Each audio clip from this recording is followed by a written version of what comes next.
I was the last to wake up. I slept well and found it hard to roll out from my comfortable Earth slumber. Sleeping on a planet was something I hadn't done in quite some time. Eventually, I worked my way above ground and headed toward our ship.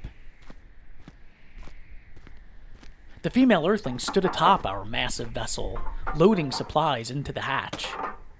Are we leaving already? Yep. Oh, where are we headed? I have some unfinished business. The helmet? Among other things. She lowered a few boxes into the ship and spoke into her wrist. Rusty, prepare the ship for takeoff. She pointed to a small sack near my feet. I tossed it up to her. But I didn't get to say goodbye. The sound of swift-moving feet brought Muna to my side, her eyes and cheeks wet with tears. Are you leaving? Let's go, Dean. It'll take longer to get off the ground than to get there. I looked down at Muna, then back up to the female Earthling. All that I had been through, all the adventures and near deaths, everything led me to this moment. I'm not going. What? I'm staying. The female Earthling slid down the side of the ship, joining me on the ground. I've waited my entire life to get here. Sure, it's not exactly how I pictured it, but I'm okay with that. I instinctively stepped back as the female Earthling stepped closer. Then, without warning, she wrapped her arms around me. It was warm. It was lovely, like a rush of comforting heat.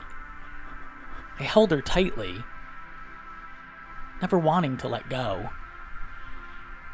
She leaned down and whispered into my ear. It takes courage to become who you really are, Dean, Protector of Earth. She released her embrace and looked back at the ship. Will you be back? Yes, so don't get too comfortable. The female Earthling looked around. She seemed concerned. The only thing that bothers me, everyone is older than they should be. What do you mean? Me and Kaya were the same age when I left. She's much older than me now. The female Earthling stared into the distance. Do you still have my journal? I pulled her journal out from under my shirt and handed it to her. Nobody's ever seen this.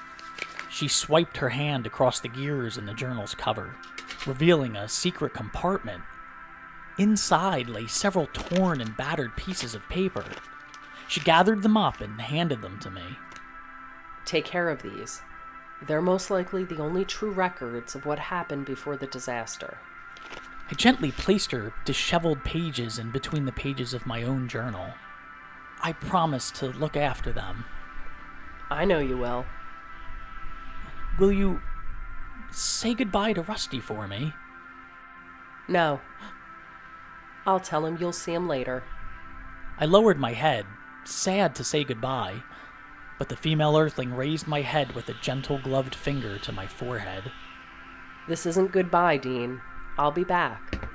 She climbed up the ladder, reached the top of the ship, and raised her hand above her head. Stay out of trouble. As I waved the female Earthling goodbye, Kaya and several Hopi Earthlings headed up the hill. She trusts you very much. The ship lifted off the ground, sending swirls of sand into the sky. I held my breath as the ship drifted above the hills, paused, then disappeared. Everything felt still, like the universe stopped breathing. If you wish to have a quiet moment, I can show you a place. Kaya guided me toward a high, flat rock that rose from the desert sand.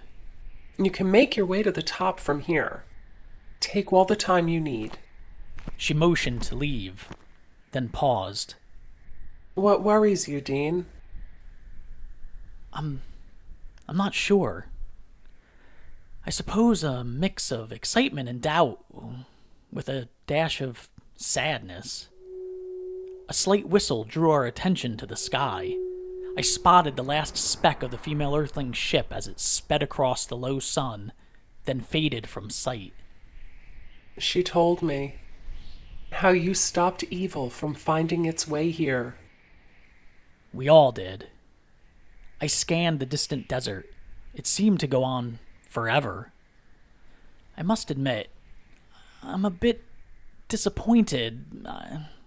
I arrived after... Answer me this. If you knew about the comet, would you still have come? Of course. Kaya hugged me tight, then pointed me toward the top of the rock. Now go take some time. Kaya was right. Everything that happened, for good or for bad, had led me to Earth. And damaged or not, Earth was safe from Kilroy and the Taranka. And that brought me peace. There were still a lot of unanswered questions, but when the time came to face those challenges, I would be ready. With a calming breath, I headed up the rock and made myself comfortable on the warm stone. And as I sorted through the pieces of loose paper left to me by the female Earthling, I stumbled upon a curious note. It read, July 27, 2061. I promise to return and make things right. Molly. Molly. Her name is Molly. As I settled in, Muna and a few of her little friends climbed up the rock to join me. Hello, little ones. Can you tell us What is it that you would like me to tell? how you got here? You are in luck. I just happened to write it all down. I opened my journal to the first page, cleared my throat, and began to read as the children huddled around. They said finding an Earthling would be impossible. Many have died trying.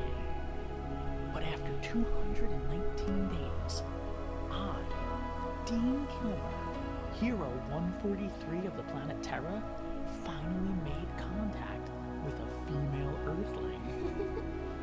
Unfortunately, she happened to be one of the most dangerous creatures in the universe.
I'm gonna need another journal.